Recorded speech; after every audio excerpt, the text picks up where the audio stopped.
Extruding the sketch, the shape tab. So we're going to go up and we're going to choose extrude, and we have the shape tab.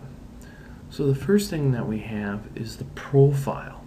Now the profile is going to choose what things are going to be extruded, and we really have the possibility of coming in here and picking on any of the internal closed loops. If I were to pick on any one of these closed loops, I would extrude these holes, and I would get a cylinder as a result. If I pick in the middle, I have then the resulting solid is the entire shape. So I'm going to pick on this particular profile.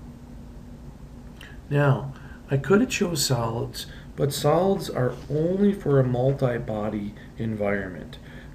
This is where we have different parts of it that we'll learn more in later chapters here, where we can cut and join and intersect things.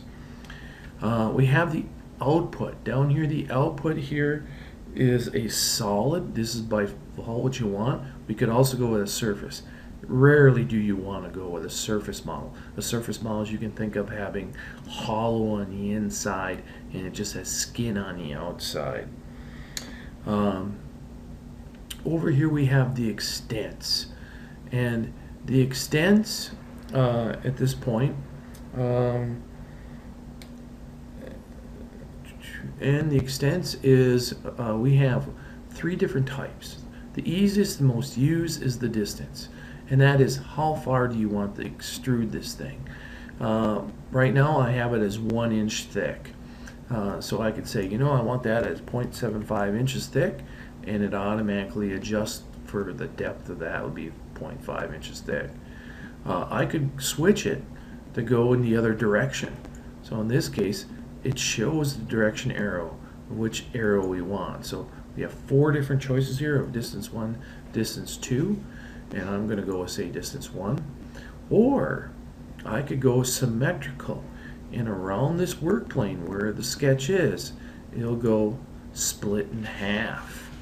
And so we can go that way as well. And we have one more, which is asymmetrical. And so when I go there, I can have it go one distance one way, 0.75, and then the other distance, I could have it 0.25, for example. And so you can see one way I got it from that work plane where the sketch is going one direction, and the other way I have it the other direction. I'm just going to switch right back to 0.75 and say, all right, and then I hit OK, and I create my 3D model by extruding.